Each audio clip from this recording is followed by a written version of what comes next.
All right, here we are with our midweek recap show. We said we'd do this show different today. Yeah. So we're halfway through the season already, which is crazy to think about. It's been flying by, man. Yeah, I mean, and dude. it's been a fun year in the NFL.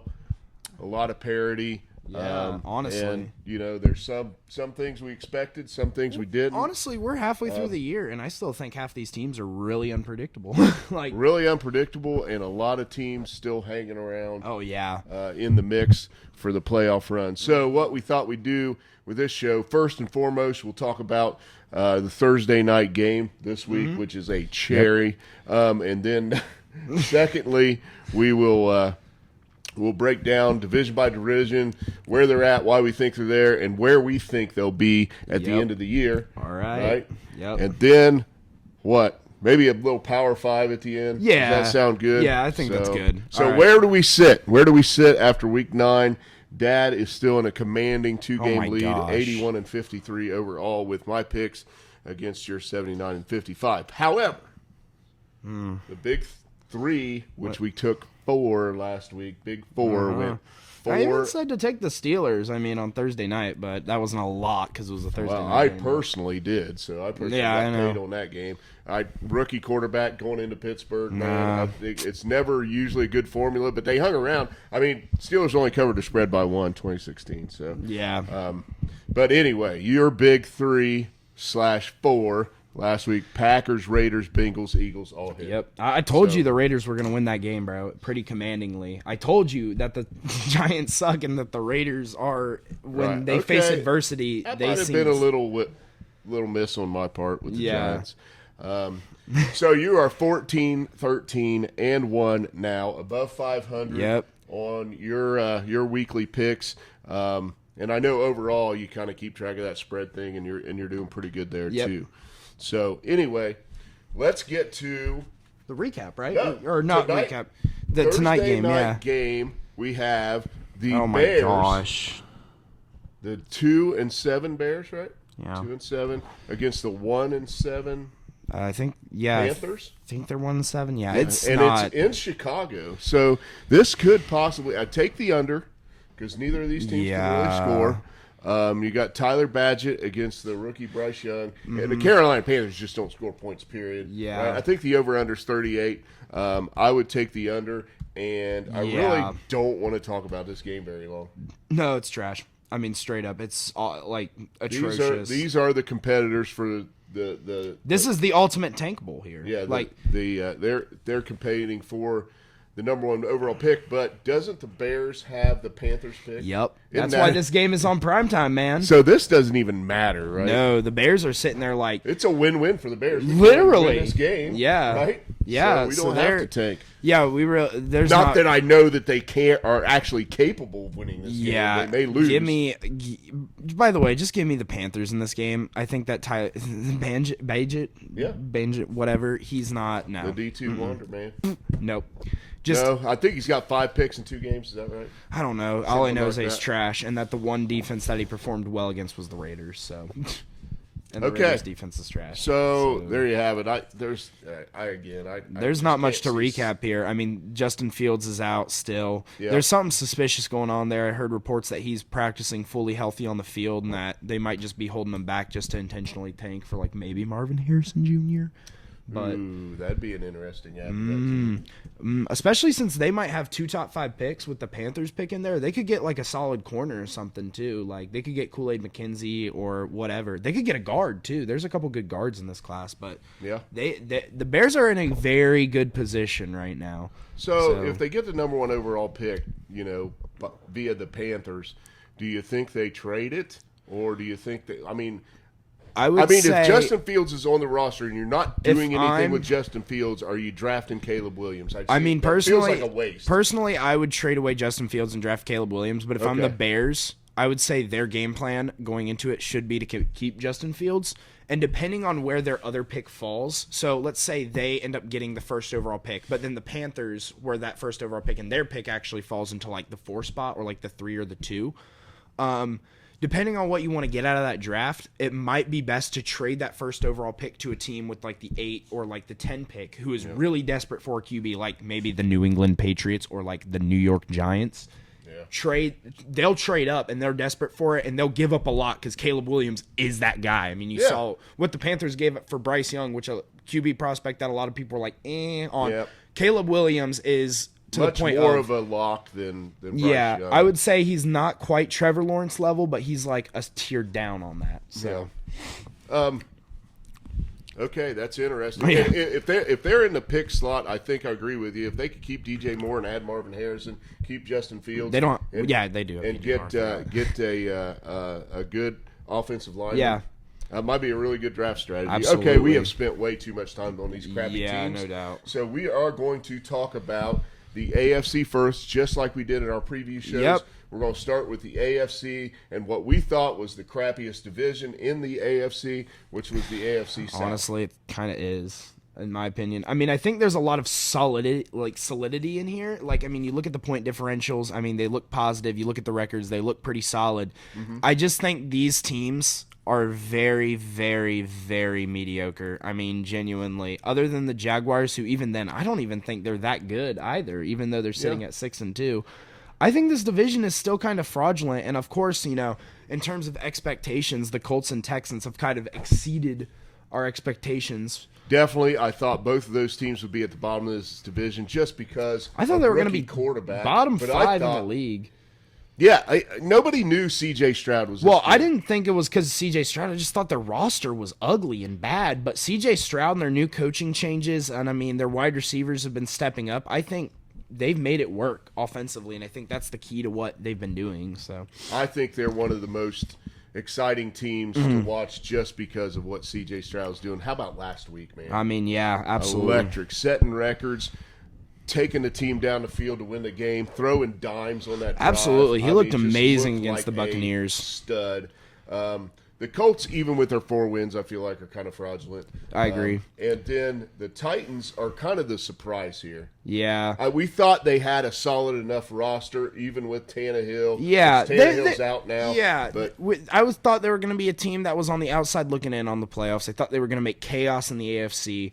They haven't really done that. They've been really bad away. They are 0-4 away from home, but they're 3-1 at home. It's not a recipe for success. I mean, going 3-5 in this division. The week when they smacked the Bengals, like, they got my attention. I thought these guys are going to be all right, and they're going to be this Vrabel team that he kind of reminds you of Mike Tomlin, where he does a lot. It shows that he comes from the Steeler kind of system in a way. Well, he was also a Patriot, so I mean, but he comes from those two systems of like kind of this level of dominance or like kind of keeping and staying good. Yep. I kind of feel like the Steelers and Patriots have related in the past 2 decades in that sense. I think Vrabel's still a good coach. I just think I think he is too. I think right now Will Levis fixes some of their problems. Never thought I would have been saying that. I don't think he's great, but I think Tannehill has an argument to be one of the worst QBs in the NFL. He's 35 now. They don't really have any wide receivers. D-Hop is obviously not the same D-Hop that we saw. They just traded their best defensive player in Kevin Byard.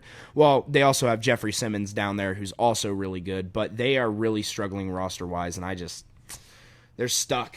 So Jaguars are basically what we expected to be on top of this division. I'm not sure I expected them to be 6-2. I probably would have leaned more towards the 5-3 range. I would have expected them to be a 6-2, but better than what they've been playing as, because despite their 5-game win streak, they just haven't proven a lot to me. Okay, so where do we think this division ends up? I don't see a big shuffle here. I think the Jaguars are in control. I think they probably stay in control, get this division berth, and then I think it's going to be dicey for anybody else to make the playoffs. Yeah, I think the Texans are going to sit there and they're going to teeter around 500. I think that you'll see the Titans improve just a tad, and I think that kind of the Colts and Titans will match each other. They're going to compete for the bottom, but I think that it's clear when you watch these games that the Texans and the Jaguars are kind of a layer above the bottom two. So I think at the end of the day, I'm going to put the Colts finishing 4th, Titans finishing 3rd, but that's really close. Texans 2nd, and Jags 1st, I think. I mean, the Texans actually have like one of the best wins Well, Yeah. both actually, the Texans and the Jaguars both beat the Steelers, but Yeah. like a 30-6 drubbing of the Yeah. Steelers was kind of a signature win Yeah. for them. So they've Even proven they can play at the top level. I just don't think. Yeah, they can I do it think- consistently week in. And I week think out. what the Jaguars are to me is exactly what my friend Kenneth said to me, was that they're like the inverse Steelers, where their offense is like really good, but their defense is just so suspect every week. And I think that's kind of what I see with Do they get another playoff win this year? maybe. It depends on where they were finish. getting smoked last Depends year. on That their was a wild. wild I will comeback. say this: we'll get to the final division in a minute. It depends on which team gets that wild card berth that they're going to have to be playing. Probably going to be either that 5 seed. Okay. I would say probably the 5 seed. So that's. Okay. All right. Well, where are we going next? We are actually going to go to the AFC West. Okay. So the AFC West, we kind of I expected more out of this division, honestly. I expected more out of the Broncos. They're 3-5. I love it. They're 3-5. I didn't think they were going to be that good, but like at the same time, I would say 3-5 is not meeting expectations, and especially being last in this division, I thought it was going to be a lock for the Raiders, but yeah. This is another division that feels similar to the division we just talked about. There's a honestly. gap. There is the Chiefs, who actually have been doing it with defense more than offense. Yeah, absolutely. They look like I would argue them or the Ravens are the best team in the NFL right now. So. And I feel like Or Eagles. I forgot about the them. Chiefs will click on offense when they need to. I feel like Mahomes Yeah, should be Mahomes. that's when what he has even to. said in his interview. He said that like when we get this defense settled out, we'll be good. And I mean, I think with a quarterback like Mahomes, and I mean the way he's been playing, yeah, it'll eventually click. I mean, I literally thought they would lose last week against the Dolphins, but they went over to Germany and across the pond, and Which that's going to be an held a interesting prolific topic to talk offense to about. 14 points. I mean, holding the Dolphins 14 points. I mean, is they have some pretty amazing. they have some pretty good wins, and even like their losses, other than the Broncos, which can be excused to health issues and stuff like that. One but their bad other loss. their other loss was to the Lions by 1 point, in right? the opening week, and Yeah. really kind of screwed the pooch in that game. Really Yeah. should have won. Yeah, I mean, they even gave up a pick 6 to Brian Branch in that game, so there was a defensive score. So Yeah. All right, so the Chiefs are going to be the Chiefs.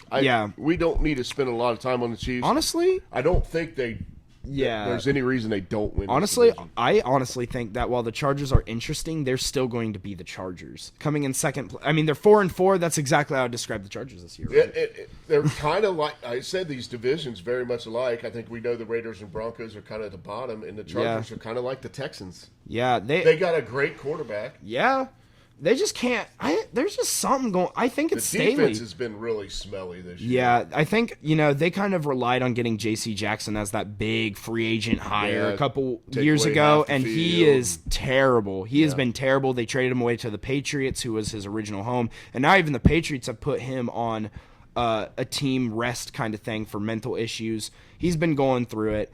Not good look for the Chargers. Their defense, they have Joey Bosa, and then they have Khalil Mack, who, as a name, Khalil Mack sounds sexy. Yeah. But overall, other than a 5-sack game against the Raiders, he has been not great, in my opinion. They looked better last week, though. They did. They have been on the upswing after starting the season 1-3 or something bad like that. Yeah. They were bad. But, I mean, this 4-4, I still don't trust this team. I still don't trust Staley. I think the culture there is bad. Do And I you think they that's the problem. stack up at the end of the season the way they sit now? I do. Honestly, I would not. Maybe the Raiders and the Broncos could flip. I wouldn't be surprised if the Raiders actually jump the Chargers. And here's why. I think that Josh McDaniels was the problem there, and I think we saw that the next week against the Giants. We saw that last week.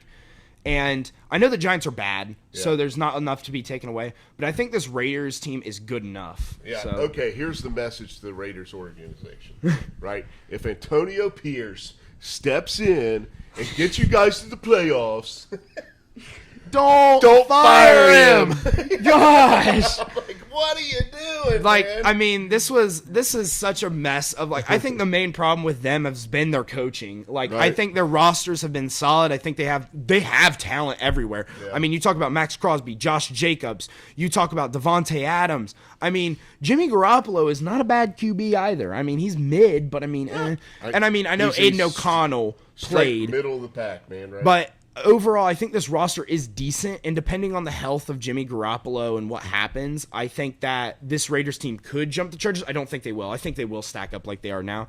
But I think the coaching is going to be the key change going forward. I mean, John Gruden and Josh McDaniels will be hailed as two of the worst hires of this decade. And if Urban Meyer and Nathaniel Hackett didn't get hired before them, they probably would go down as some of the worst. So, I mean... Yeah, I have to agree with you there. Like, they would be the worst. I'm rooting for Antonio Pierce right now. Yeah, me too. I always love those stories, man. And I would like to see Herbert get a better opportunity with Staley there. Yeah. I don't think Staley's the answer. I think you got to search, man. It's just not... Yep. I mean, they could theoretically make the playoffs. I mean, the AFC is wide open still, but it's just... Oh, they definitely could make the playoffs. There's no doubt. If you don't win a playoff game this year and you're the Chargers, I think it's time. I think you got to move on. All right, we can move on, though. The AFC East. Now, this is a really interesting division because the Patriots are crap. We can admit that. Yeah. And then the Jets are literally missing a QB, which Rodgers might come back within a couple weeks. But they're 4-4. Yeah, they're coasting along. That defense, bro, and Saleh, I love as a head coach. And, baby steps for Zach Wilson. Yeah. They took a step back last week, man. They got smacked around. Now, this is interesting, though. The Bills in second place at 5-4, right? They're only one game back, but they have an 80-point differential. They're beating their teams by 80 points, and they're 5-4. Well, they had those 3 weeks where they just smashed everybody, and that feels like an anomaly compared to the other 5 games. Yeah, they are very inconsistent, and part of that is defensive injuries have been killing them all year. Yeah, but offensive inconsistency has too. It's like which Josh Allen you get week in. Yeah, that's true. So, but at the top of the division, I won't lie to you. The Dolphins are a very, very interesting case. They're 4-0 at home, 2-3 away. But their 3 losses are all pretty significant to 3 top contenders. They lost to the Bills by 3 scores, they lost to the Eagles by 2 scores, and they should have lost to the Chiefs by 2 scores, but obviously they scored a late touchdown to kind of pad those stats a little bit. So what's that tell us about the Dolphins? They are emerging. Yeah. Right? However, they got to go on the road in the playoffs, man. They might get in trouble. They need to have a defining win this season, and I think, they're obviously going to play Buffalo later in the season again. Yeah. They're going to need to take it off of Buffalo at home. They're going to need to win games. They're going to need to have some defining wins before I can even call them a team that could win a playoff game, because it feels like they're new blood now. Yeah. It feels like those young new blood teams that kind of are good, and then they get into the playoffs, and then they lose a game, and then the next year they'll improve and improve and improve, and I think the Dolphins are one of those teams right now because they are not proving enough to me that they can beat a good team. So I really like my takes on this division at the beginning of the year because just to go back and talk about some of the things I said, we kind of both had the Jets up there. We liked Saleh. We liked Aaron Rodgers coming in. Yeah, obviously Aaron Rodgers has changed. That kind of changes everything when he goes down right there, Monday Night Football. Yeah. I did say healthy Tua. Watch out for these Dolphins. They'll compete to win this division. That's exactly what they're doing, and they've been exciting and fun. And I did say I thought the Bills roster maybe had peaked, and they were going to be a little. I don't think it's the Bills roster. I think it's the injuries that have kind of gotten them to the same difference. Josh Allen. Okay, we have looked at the statistics, and they have flashed the statistics on screen. Josh Allen has not been a bad QB. I didn't say he was bad, but I just don't. He's not playing elite. Well, yeah, they act like he was. Dude, he gets so much love at the beginning of the season because I agree. And they act like he is the freaking second coming. I agree. And guess what? I agree with that. Yeah. But he is still playing like a top 10 quarterback. And his defense, and the real problem, you said this roster is on the downturn, and the Bills have peaked. Yep. It is because of the injuries and their injuries are just as prominent as the Jets with Aaron Rodgers right now. So it has been bad on that defensive end. They could miss the playoffs for sure. They could absolutely. They're outside looking in right now.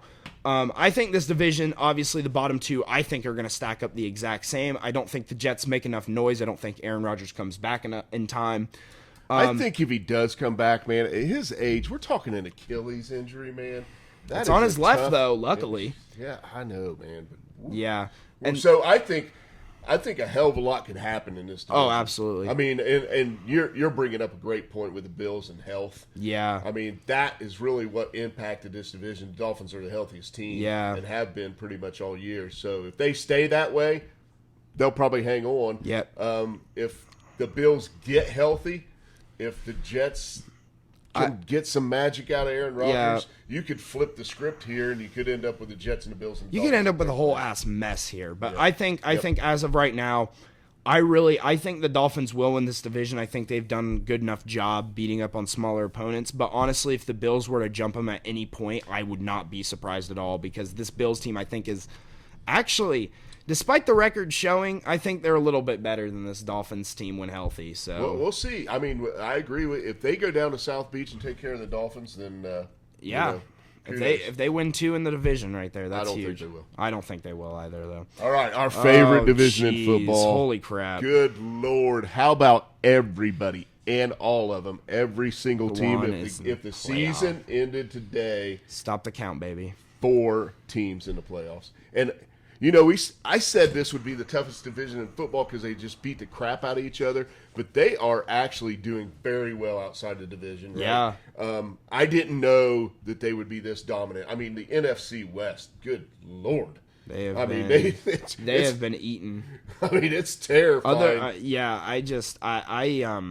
I'm really, really, really surprised at this division right now. I mean, obviously the Steelers are trash, even though they're 5-3. They're still sitting in that 2 spot, and they win the ugliest football games. They are one of 30. Listen to this. So in their first 8 games, they're one of 36 teams ever in the National Football League to be outgained in yards every single one of their first 8 games. And they're the only one out of those 36 teams that have ever been outgained in the first 8 games to have a winning record. Yeah. They are winning games. It is an anomaly how much of an impact that this team. It's the scores off turnovers. That's all they do is score off turnovers. They can never score when they get a drive down the field or it's off a kickoff. Has to be off a turnover. And obviously this offense has been just putrid. I mean, you look at it compared to the AFC, it is currently the worst. Actually, no, it's the second worst, following the Jets in terms of points scored.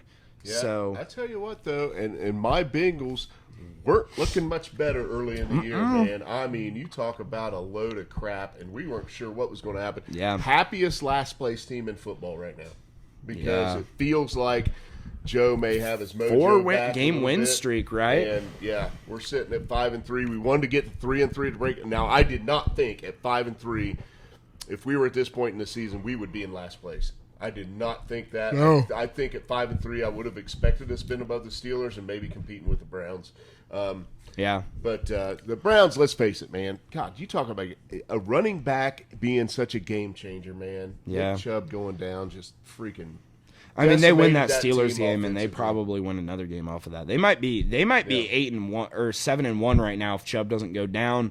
Obviously, we can't predict the future, and Jerome Ford's been doing a pretty good job. I looked up the stats today. He's averaging 4 yards per carry, but also he's averaging a really inconsistent yards per carry. So last week against the Cardinals, he didn't rush for over 3 yards per carry. He was under 3 yards per carry. I think it was like 2.8 yards per carry or something like that. Yeah. But he has these games where he just absolutely runs over the other team. And, I mean, obviously, the Browns have been dealing with some injuries even outside of Deshaun Watson. Their offensive line has had a couple bangs up. They're trying to figure out where to move DeJuan Jones. They're trying to figure out what they should do with their tackle situations. They're missing their best run blocker. Yep. So, I mean, they're sitting at a 5-3. But as a Browns fan, with all that you've been through, you're sitting at a pretty happy 5-3 considering, I mean, listen, you're in the playoffs, and the 2 teams beside you, the Bengals might make it, but the Steelers, yuck, they look rough. So I think you're looking at a happy little 5-3. Defense right now. is elite. Offense might be good enough to keep you around. So we haven't talked about. Oh gosh, God, they are the best team in this division. I mean, if I'm power ranking the AFC right now, just the AFC alone, the Baltimore Ravens. You talk about how hot the Bengals have been. The Ravens all season. I mean, they have been smoking. Just look at the 4 points against. 239 to 124. They have a 100-point differential. They are smoking. Their people. defense has allowed 124 points through 9 games. That's 9. I mean, that's. And it's predicated on great play. They're getting great play on both sides of the football. Yeah. And they're just feeding off each other. And Lamar right now looks MVP-ish again. Oh, man. dude, he looks amazing. Dude, he looks like, sorry, all you Kansas City fans and Mahomes and everything. He looks like the best quarterback in the AFC he's right playing this game where it's he's like playing the best. I'm not saying he's the best.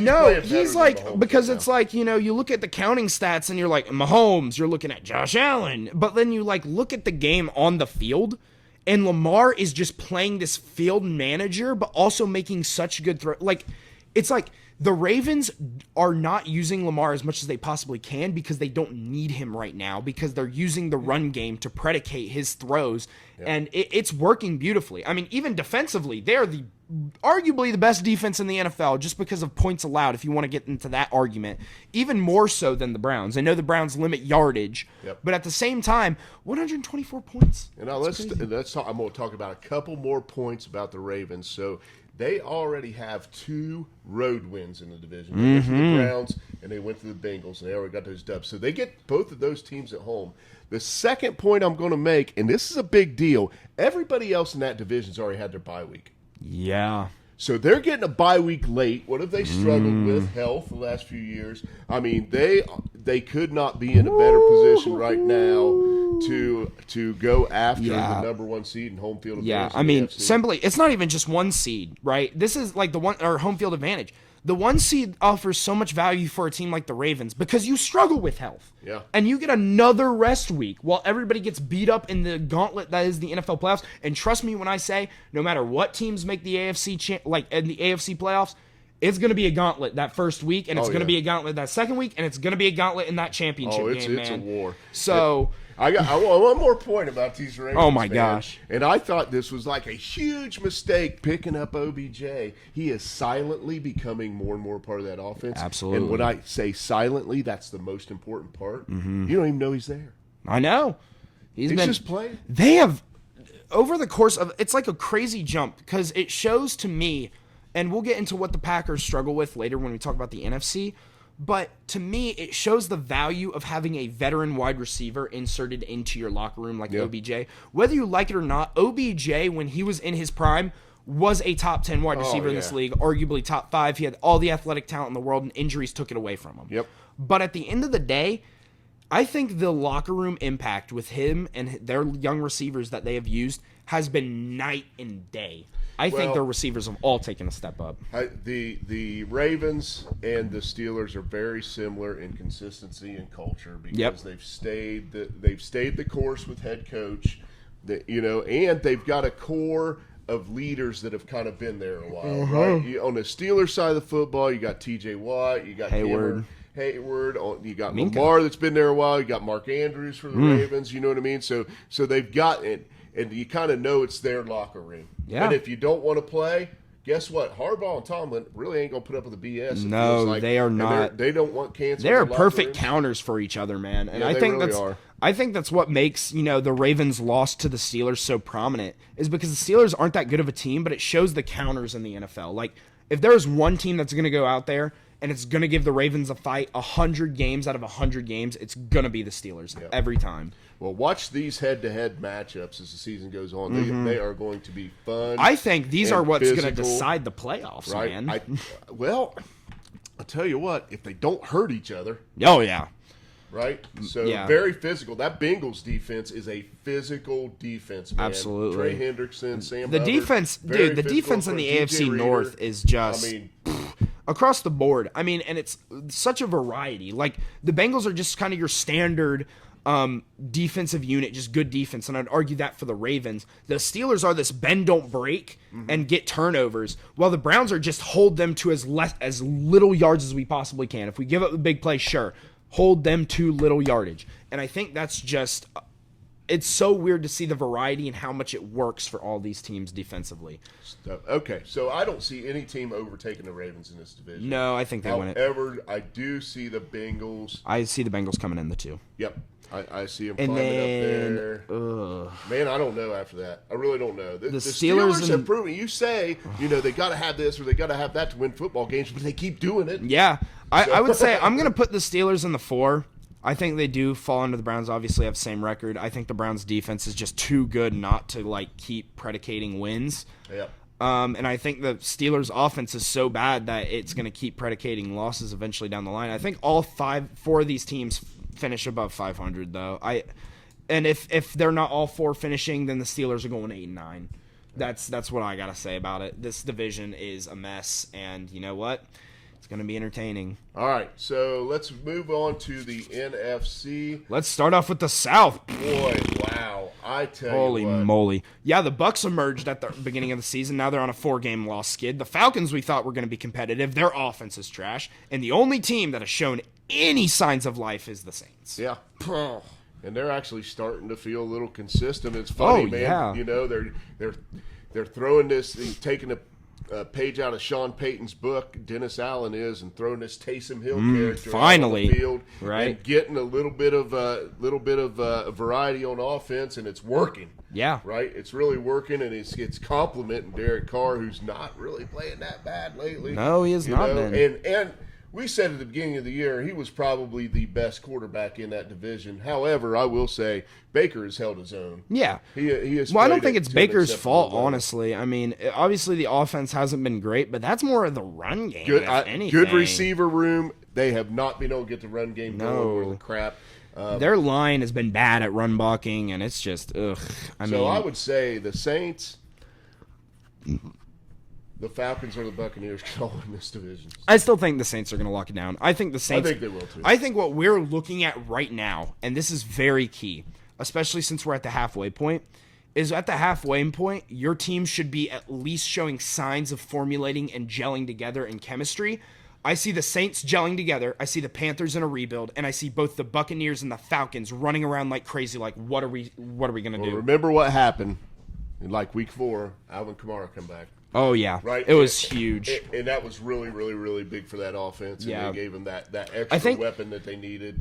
The addition of Taysom Hill and Alvin Kamara have been huge because now you have Alvin Kamara, Taysom Hill. You have weapons in Chris Olave, Michael Thomas, right? Like, it's given Derek Carr kind of a comfortability, and while he's still getting used to a brand new system because it is very different than the Raiders. He's starting to gel well, and this defense has been pretty dang solid this year. It's not amazing, but it's been good. Okay. So the way you see it stacking up, I think the Saints stay on top 2. I agree. I think the Buccaneers probably climb above the Falcons, even though they're on a kind of a crappy streak right now. Yeah. I think there's just I can't believe the Falcons are 4-5. I'll be honest with you. Yeah, they are. They look. At the beginning of the season, you tell me the Falcons are 4-5 by week 9. I'm like, yeah, that makes sense. You tell me after I've watched them play for 9 weeks, and I'm like, what? This is exactly what I mean with the Steelers. The Steelers are 5-3 and they look bad, but you can see how they win games. The Falcons, you look at them and are like, how are you winning these? Like, what?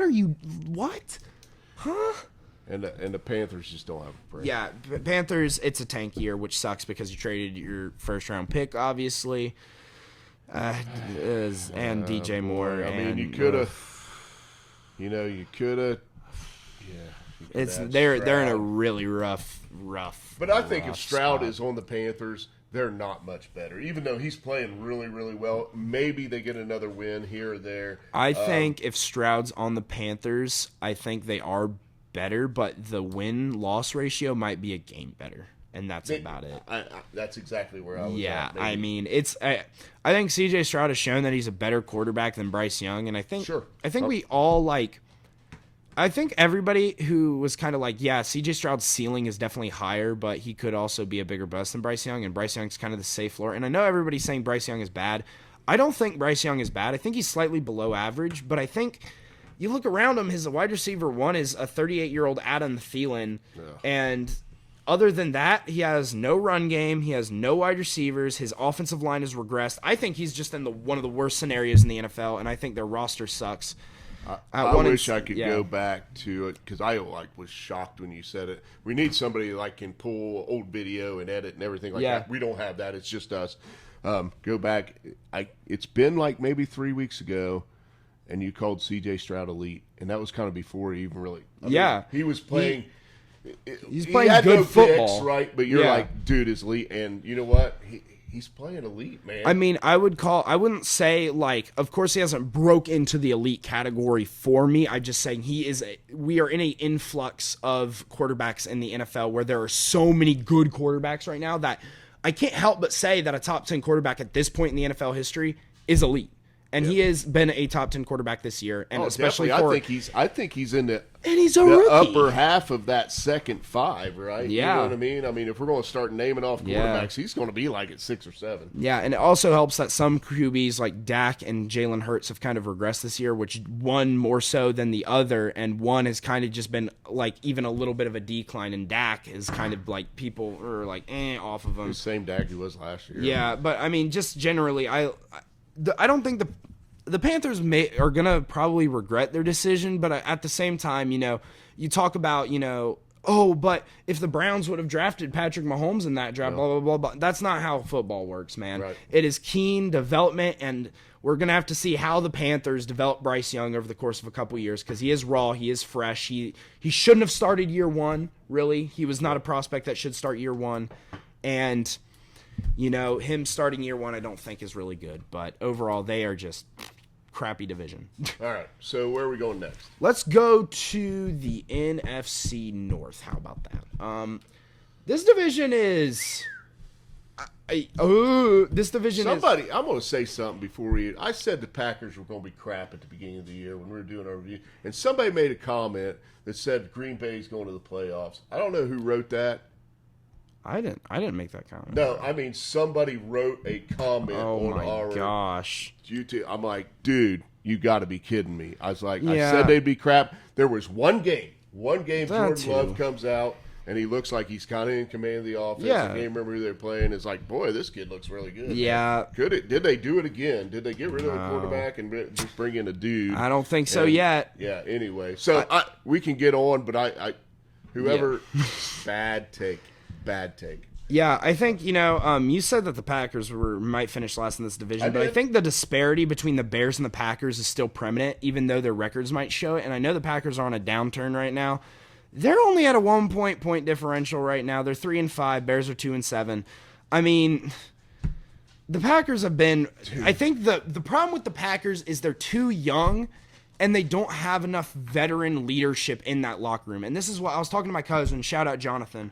And he is a part owner of the Packers. He has a stock in the Packers. Attaboy. So he talked with me about like the issues the team is facing, and he said that the main issue that he had with the Packers was their wide receivers are so dang young, and that their oldest receiver has only been in the league for like 3 to 4 years. Yeah. And that they don't have any veterans, and the wide receiver team looks lost. Jordan Love obviously is not great. Right. LaFleur is kind of working without a elite QB for like the first time we've seen him in his entire coaching career. Yep. And I think that's where they're struggling. The defense hasn't been that bad. Yeah. Even with kind of a poopy offense. I mean, they've only given up what did I see? 159 points. Yeah. In 9 games is pretty. 8 games. Yeah. Pretty daggone good. I just think this team is like kind of like they're in this spot where I think this is a 1 to 2 year transition into Jordan Love. Hello, Kane. Where I don't think. You're not going to get immediate results out of such a huge transition from going from the Aaron Rodgers offense to the Jordan Love offense. They're different quarterbacks at the end of the day. Because there was some similarity between Aaron Rodgers and Brett Favre. They both like the gunslinger play style. I think Aaron Rodgers was just way more conservative with the football than Brett Favre. Yeah. So the offense didn't have to fluctuate that much. Yep. But this transition is way bigger. It's way harder. They're way younger. And I think this is just kind of a bad storm right now for the Packers. There's a lot of good points you made there, and I don't think it's time to throw Jordan Love. No, I disagree. At all. I don't think that's time. So it tends to happen with quarterbacks when they're in tough situations. Yeah. And like you said, going through a transition, it's like, I think if I'm a Packers fan, you need to be a little patient here. So wise words, Jonathan. Thanks for filling us in on that. Bears suck. Yep. That roster sucks. It's freaking terrible. I mean, that's all. I mean, they just suck. And now you got even worse because Justin Fields gets hurt. You know what I mean? Which actually, I kind of expected that to happen. Yeah. Because, but I thought he'd be running more than he is. But yeah, it sucks. And then the Vikings, dude, this poor team. Vikings. I mean, listen, it sucks that Kirk went out because he has been shown to be a top 10 quarterback these past 2 seasons. He's been very, very good. Probably more than 2. Yeah, Justin Jefferson goes down. They lost their primary offensive weapon. So they lost their primary offensive weapon and their quarterback, and they're winning. Yep. And here's the thing. They're winning away from Minnesota. They're 4-1 on the road in the NFL, and you're not winning at home. This team confuses the heck out of me. I love Josh Dobbs. Did I expect him to not start going into that week? Heck no. They rolled out with their rookie. He went down, and all of a sudden, I'm like, wait a minute. That rookie was starting over Dobbs? Right. But what? He just got there. I know, but even then, I would huge trust shout out to Dobbs and O'Connell. Yeah. Piecing that together, scoring 31 points. Yeah. You're coming in and just learning a whole new. They're on a 4-game win streak, and even without Kirk, man, the team seems to have rallied around the Kirk injury. I guess everybody loved him even more. Jordan Addison has looked like the prospect that I thought he was going to be. When people were telling me, listen, and I hate to hate on Ohio State. It's not really a hate on Ohio State, but when people were telling me, oh, Jackson Smith-Njigba, oh, Zay Flowers, oh, Quentin Johnson. Dude, I was like, Jordan Addison has been the clear wide receiver that you want to draft. If you just watch film, if you just watch his history at Pitt, transitioning to USC, his entire college career has been dominant. And he comes in the NFL for the Vikings, and when I saw the Vikings pick him, and you were there with me, and I said, across from Justin Jefferson, oh boy, that's scary. Yeah. Now the Vikings are they're sitting at 5-4. They're in a really good position. It sucks that Kirk's out, but they're going to need to figure out that contract situation with Kirk. They're going to need to consider if they draft a QB. Yeah. This season for Minnesota, no matter how this ends, is going to be a year that is defined by this is going to be the year that we decide what we're doing for the future, like where we are going. Yeah, right? And they have to make a choice here. I don't think Cousins you can sign him to a long term at this age. He's 35, man. And I think this is such a weird year too because I feel like at the end of the day, whether you go 9-8, 8-9, whether let's say you lose all the rest of your games and you go on a back turn and you end up going 5-12 or like 6-11, or you end up winning a bunch of games and you end up making the playoffs at like 10-6 or 11-5. I think this year doesn't matter. I think still got to be thinking strategically toward the future. I think this team is not good enough to win a Super Bowl, and I think this team, simply put, their QB situation is what they need to know going forward, and that's where the questions come in. But so covering all those 3 teams, congratulations, Dan Campbell and the Lions, because of every division that we were talking about, couldn't be more in the driver's seat here with everything that's going on below them in their division, and they are real. Yeah, so, I mean, obviously they have the bad Baltimore loss, but I mean, dude, it's you have those fluke wins in the NFL, man, or those fluke losses, and it happens from week to week. I mean, for the love, the Texans literally just lost to the Panthers, right? Sometimes you just get out schemed, man. Yeah, you know what I mean. Everything that you had on paper, somebody had a perfect counter for, and you just get your butt kicked, and you just see it, man. You see it in the NFL. Actually, quite often, absolutely. Where you're just like, whatever my game plan was terrible, and I wasn't really ready. So anyway, they're looking good. I mean, 6-2 is pretty good, especially with a key win over the Chiefs, even though it was week 1 without Travis Kelce. I mean, or not without Travis Kelce, without Chris Jones. Yeah, they have the stuff right now to at least do something and make noise in the NFC. Do I think they're a Super Bowl contender? And they're a little too young for that. Right. I think they need to get their foots in. But if they end up winning a playoff game or 2 and winning this division, I think for that franchise, huge step in the right direction. I would not be shocked. I'd be a little surprised, but I would not be shocked to see him in the AFC Championship. Yeah, I wouldn't be shocked to see him in the NFC Championship either. Yep. All right. So, quick rundown of that division. Let's move on to the NFC East here. Now, this is a really, really interesting division. First off, the Giants suck. I said they would suck at the beginning of the year. I said Daniel Jones. And Daniel Jones is done. So. Yeah, and Tyrod Taylor, Danny DeVito. No, Tommy DeVito. Yeah, Tommy DeVito. Yeah, Tyrod Taylor has some rib bruises, and he's getting the work done to him. Yeah. Tommy DeVito is definitely not the answer. And Brian Daboll is sitting there in his office just crying because there's nothing they could do. You know barely scored 100 points in 9 games. Yeah. Here is my thing about the Giants. You guys are bad. First off, you're not making the playoffs unless you win 8 straight and get some miracles to happen. That's just a ridiculous thing I know. to talk about. And straight up, this season's a wash. This season's a complete and utter wash.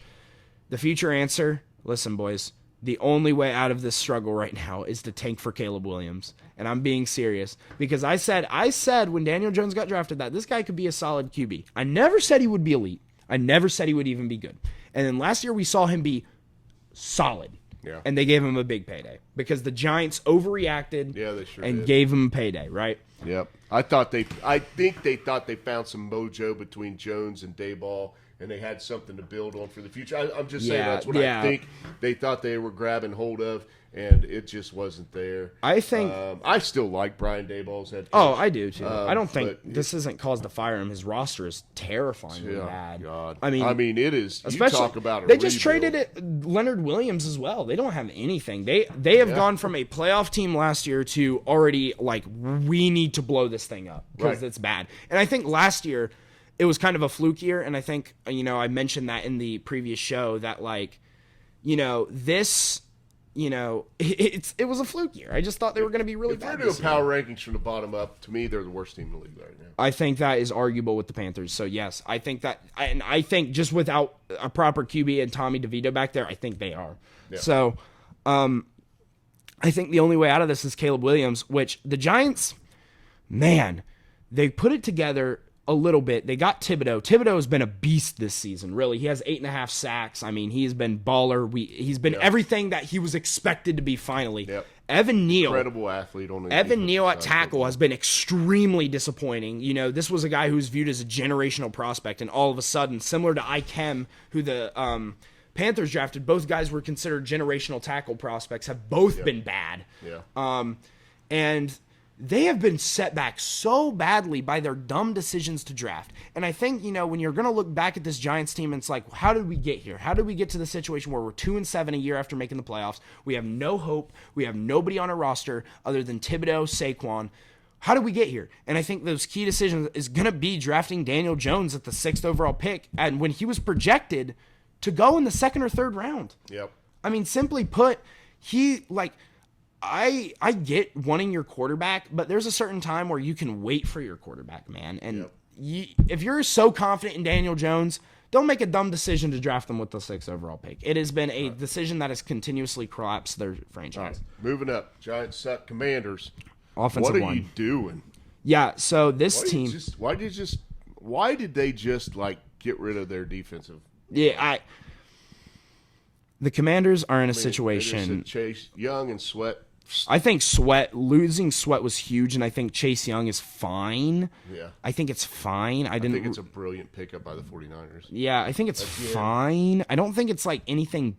I get that, but it's you just gave up your starting bookends. Yeah, I think that was giving them. I mean, he's a legit starter in the NFL. Yeah, no doubt. I think I'm not saying he's great, but I think the Commanders are in a complete mess of a situation because I hate to say this, right? Riverboat Ron. Yeah. He needs to go. He's a little old. But I think actually what's more key to this is the Eric Bieniemy hire, right? People have been raging on about Eric Bieniemy. Look how decent Sam Howell's playing. Look how decent they're being. This Washington Commanders team is not great offensively. But they have performed well offensively against the Eagles a couple times this year. It's random. I'm just saying. But at the same time, this team it's just, they're averaging over 20 points a game, which is not bad. It's just, dude. I think with those key players out on defense and you look at their points against right now, they're at 245 for the year, which is already kind of high. Yeah. That gets a lot worse, in my opinion. Yeah. So they're in a tough situation where Sam Howell's going to be slinging it 50 times a game because you're going to be behind. And here's the thing I hate, too, is I think, Eric Bieniemy, I don't think it was a bad hire. I think it was the right move. I mean, if you're hiring an offensive coordinator, might as well go out and get the guy with Patrick Mahomes. I don't think he was as good as people thought he was. I don't think people give him the proper credit, as in he is overrated a little bit. But I will say this. The one thing the Commanders have regressed in so heavily is the offensive line is so bad at pass blocking. I mean, so bad. Mm-hmm. Sam Howell has been sacked 40-something times. And they're going to be in positions where the defense can pin their ears back, when they're playing from behind. And it's going to be to me, it's a rough rest of the year for the Commanders. I don't see them winning. They're missing Trent Williams, man. I mean, they might win 3 more games. Maybe. I don't know. I would say that might be their peak, maybe 4. I don't know. But they're not making the playoffs. They're not a good team, and they need some changes. 7-10 at best for me. Yeah. All right, so Cowboys and the Eagles. So these are your 2 contenders. I think we can group them together. I think there's a gap there's between definitely them. A gap. And I think it comes down to clutch and not clutch. I think that these teams on paper, talent and skill-wise, you look at them and you're like, yeah, these teams are pretty dang even. I think this comes down to a difference in coaches and culture and clutchness. Yep. And it's the 3 C's: coaches, culture, clutchness. All 3 of those, I think the Eagles are superb at. All right, so you probably just saw a little glitch. We had a little bit of a technical difficulty. So we were in the middle of Dallas and the Eagles and talking about the NFC East. And the difference between coaching, culture, and clutchness of these 3 teams. And you felt like the Eagles are just above the Cowboys. Yeah, and the Cowboys are not. They fail in every aspect of that. So the point I really want to make about the Eagles, and I know you're going to agree with this, is where are football games won? In the trenches, baby. In the trenches. And they are doing it on both sides of the football up front. I mean, you see it defensively with a great draft pick in Jalen Carter. Absolutely. Absolutely. Generational at the time of the man. draft. And then on the offensive side of football, dude, they're the best short yardage team probably in the history of the NFL. If they need a couple 3rd and yards, 9. bro, they get it, right? They call it 1st and 9, but it really is for most drives, you just need 9 yards because that tush-push play has been so huge. And in a game of inches like that, man, that's the difference between 3rd down, 4th down, whatever. They're getting it done. So anyway, NFC East, we're saying the way it's stacked up now, absolutely, that's the way we think it's going to finish. Think the Cowboys probably get into playoffs. We think they're a playoff team. Yep. But the Eagles right now are dominating. They're just on another level, man. Yep. The Cowboys just have injuries, and they just they're going to be good. They're still going to be the team that I'm going to put 3rd in Super Bowl contention in the NFC, but at the same time, I think the 49ers and Eagles are so far above everybody else. And I'll tell you what. You mentioned, playoff game in Philly, man. They get that home field, bro. Goodness gracious. That is a nasty I would not, Philly. You already saw it in the regular season. It's going to be 1,000 times worse. Yeah, the hostilities. Yes. All right. Let's get into the NFC West. Okay. All right. So this division, we have the irrelevant Cardinals. We're not really going to talk about them. Yeah. Kyler Murray could come back. It could lead to some improvement. This is really a year where you see how good is Kyler. Do we want to move forward with Kyler? That's it. I agree with you completely. This is Kyler. Can you come back and not be a center of controversy on this team? Show some maturity. Yep. Show us you're a leader and show us that we can stay with you as the quarterback of the future here. Yep. Because if you don't, then, you talk about dumpster fire. Oh, yeah. It's not good. Clayton Tune. Oof. You drafted him. I just don't understand why they let go of Dobbs so quickly. That was weird. That was very weird. Anyway, and then you have the Rams, who are kind of like that average team, but I feel like ever since they've won the Super Bowl, their chemistry's been off. Obviously, they're dealing with Stafford injury. Finally signed Carson Wentz, but he's going to take a couple weeks to get adjusted. So I expect this team to drop their next 2 games at minimum and start go 3-8, man. Yeah, 3-6 right now. Maybe they get to 6 wins. Maybe Wentz can revive his career, though. I think Wentz will be fine. For Carson Wentz to come back into the NFL, reestablish himself. But I agree with you. Something's a little bit off with this team and was a little bit off from the season. They added a hell of a weapon in Puka Nacua. Yeah, and their offense is still not producing at the level you want, right? Yeah, because can't run the football, right? Now, yeah. If Stafford had stayed healthy, I would not ever have been surprised to see them throw the ball 60 or more times in a game. Yeah. Excuse me. Okay, top of the division. Both teams are 5-3, but it's a tale of 2 teams, right? Yeah, the 49ers, obviously they're in a backslide. I think that's just due to injuries. They've been injury prone.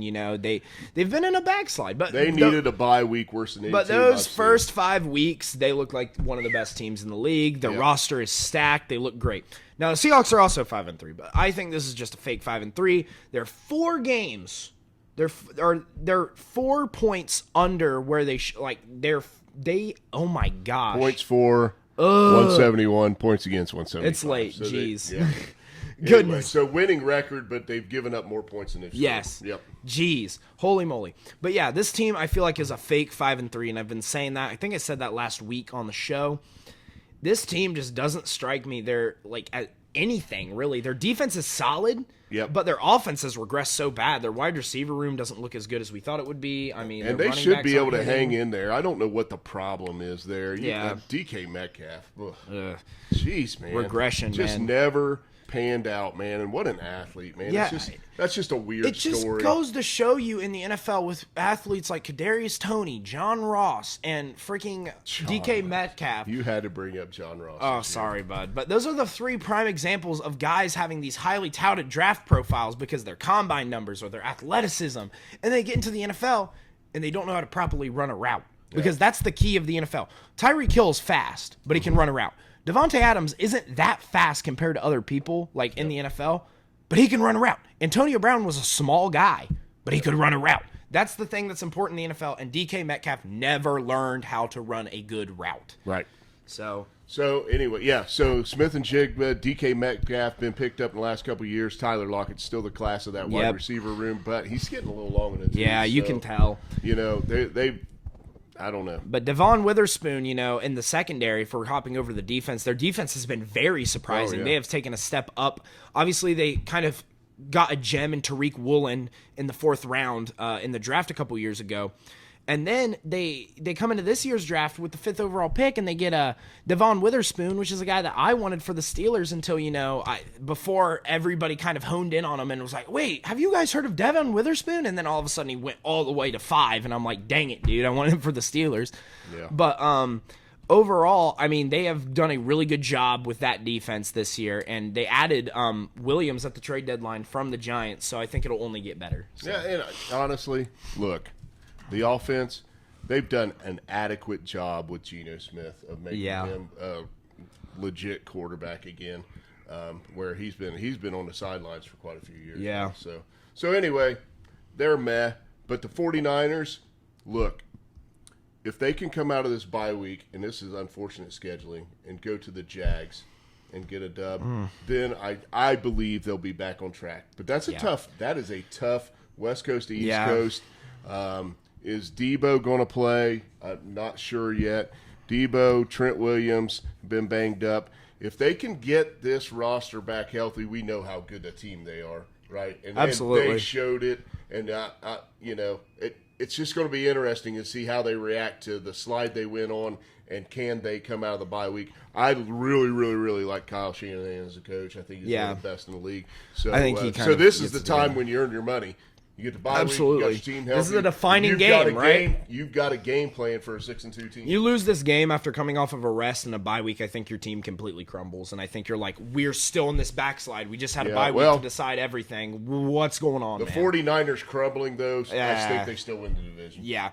Either way, I think this division kind of stacks up the exact same. I would say if Kyler comes in and he plays like, how we kind of how he played last time before he got hurt, I think the Cardinals could usurp the Rams, especially with the QB trouble they have there. And I think they do have underground locker room issues that just haven't been reported to the media ever since that Super Bowl, and kind of all their key captains being like, hey, we might retire. And the rest of the guys are like, huh? Yeah, I could see them flip-flop. So we went through the NFC there, and I tell you what, if you go back to our show at the beginning of the season and look at it now, we were pretty daggone close to what we thought this thing was going to look like. I mean, we hit the nail on the head on the NFC North. We hit the nail on the head on the NFC South right now. We hit the nail on the head on the NFC West, and we hit the head. I might have had the Giants for the Commanders. I don't know. Yeah, but I hit the nail on everything here so far and how they're ranked. You're such a stud. Yeah, I know. I'm just like that. All right. Yeah. Hey, well, before we wrap this one up, let's do a power quick rankings. Power rankings. Let's go from 1 to 5. and see how they stack up in each of our minds and why. So who's your number one? Eagles. They're the best record in the league. They've been playing on both sides of the ball. They've won close, but at the same time, they have defining wins that show that they're still a good team. They're very, very good.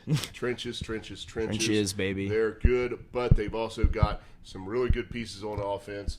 So A.J. Brown they can actually score with anybody if they get in a score. They've been in a couple games where they've had to run it up against or score with the Commanders. Man, they put up 38 when they need to put up 38. They put up 21 when they need to put up 21. Absolutely, they just win the game, right? So absolutely. Nick Sirianni, kudos to play you. To win the game. But I tell you what, honestly, when you got horses, man, it makes you a lot better coach, Nick. That's you might true. want to talk to your buddy Bill Belichick about that. Okay, let's slow down there. But either way, I'm just saying. Okay, I don't know about Bill Belichick. Who is your number two? My number two is going to be the Chiefs. They've done it before. They have a little bit more longevity than my 3 team, and I just think that Patrick Mahomes, once he gets that offense clicking, that they're still going to be that premier of the AFC, and they're just going to be the class. And right now, they're even up there without their offense worrying like it usually does. So they've lost some offensive weapons. They still got Kelsey, but the receiver room's a little bit weaker. I mean, even losing Juju at this point was bad. Yeah, it is bad. And they've shown they can win with defense, so they've adapted. They still got Patrick Mahomes, and they still got one of the most brilliant offensive minds in the history of the league, and Andy Reid on the sideline. Yep. So I can see where you're coming from, but there's no way I can't take the Ravens at number 2 right now. They're playing in the toughest division, and they have just been controlling every single game, it seems like, on both sides of the football. They do kind of have a scar on their record with Indy coming in and beating them. You don't like even that Pittsburgh. I mean, dang. Pittsburgh's 5-3. Pittsburgh. Season ends today. Right now, Pittsburgh's in the playoffs. I know, so let's not discount them. And I said it earlier. You know what they say? Well, if this would happen, this happened. They keep doing it. They keep getting it done. They keep winning. So to me, that's not a real bad loss. But things I want to say about them, and I may have mentioned it before, they got a bye week coming up, and they have won 2 games on the road in this division already. Yep. So they are positioned well also, in addition to playing really, really, really good football. So, okay, who's in your number 3? I'm swapping with you, Ravens. Yep. I mean, same reasons you said. Both the Chiefs and Ravens have kind of assembled, just because of how well their defenses have improved over the years, kind of have assembled into a Patriots-esque system where they kind of score with a good QB and offense when they need to, but then they can slow down the game with the run game, or they can just kill you with defense. So they just have all the weapons at their disposal. I mean, it's just a great... So we just flip-flop, right? So, and we've already talked about both teams. You've talked about Chiefs, and I've talked about the Ravens, and I don't think there's a lot of disagreement there. Yeah. And I think it's pretty, I easily could go either way here with that. How about number 4? Because this is where it kind of gets tough. Yeah, so for number 4, I'm going to go with the team that's kind of just getting hot. It is a power ranking, so you have to go with a hot team, I feel like. And I'm going to go with the Bengals. They're on a 4-game win streak. Day, baby. They're on a 4-game win. They're on a 4-game win streak right now, and I mean, they're great. They've been playing great football. Their offense looks better than it has the first couple weeks, and their defense has been stout and solid, right? Yeah, so you saved me from looking like a total homer because he's a Steelers fan, and I'm going to go with the Bengals as well. Of course. Right? So it's not a homer pick because you picked them before me. Right? Yeah, I know. So Joey just looks like he's back in control. Yeah, that's true. You know what I mean? Joey looks like he's back in control, and the defense has been really, really good all year. So Trey Hendrickson's been awesome. He's actually having like a career year. I mean, if you look at his sack numbers, and he's been doing great. A lot of questions we thought in the secondary coming into the year, and they have answered the bell, and they're playing very well. Yeah, it makes it look like them letting go of those safeties was actually a good move, which is crazy to think because that's how they built their offense. But right now, they're looking pretty good. And Logan Wilson, Jermaine Pratt are not superstars at linebacker, but damn, they're solid. Oh, dude, absolutely. Yeah, just where they need to be seems like on every play, and make big plays when they need to. All right, so number 5. I'm stuck between 4 teams here. I'm stuck between the Cowboys, just because they're a great team. Great 49ers, roster. because, like you said, great roster, but they're in a backslide. The Jaguars, because, they're on a hot streak, and they've looked pretty solid. And the Lions, right? Because the Lions are 6-2. They've looked good. They're coming off a bye. Now, I'm going to pick the Lions, and the reason I'm picking the Lions over those other 3 teams is mostly because all those other 3 teams have concerns. First off, the 49ers are in a backslide and injured. The Cowboys just lost the biggest game of the season in Philadelphia, in my opinion. Yeah. And then the Jaguars, I think they're kind of fake. I don't like what I've seen from them. Okay. So right. I just think the Lions are the most solid team there. Okay, so I really want to pick the Lions. I love Dan Campbell. I've enjoyed watching him play. Jared Goff does not get enough credit for how good he is at quarterback. They did well in the draft with Hutchinson, Jahmyr Gibbs in the past couple of years, and I really, really, really like their roster, and I think they're in control of their division. So I really see where you can go with that as them almost being locked to be a division winner in the NFC. But I'm going to kind of tie this up between 2 teams, and here's why: because they're playing this weekend. And it's the 49ers coming off a bye, and then the 6-2 Jaguars playing at home. If the 49ers come off the bye, go on the road and beat a 6-2 team, or the Jaguars say, hey, we're good enough to beat what we felt like was one of the elite teams coming into the year, and still do, if they can definitely put it back together. So whoever wins that game is my number 5. So I've got a 49ers/Jags at number 5, because I think whoever wins that game definitely puts themselves into the top 5 power rankings. But I love the Lions, man, but I just can't put them there ahead of those 2 teams because they're playing this weekend. Yeah, that's valid. So anyway, I mean, that's it, right? I mean, we don't have anything else. That was a freaking fun show. Little change up there, halfway through the season, going through there.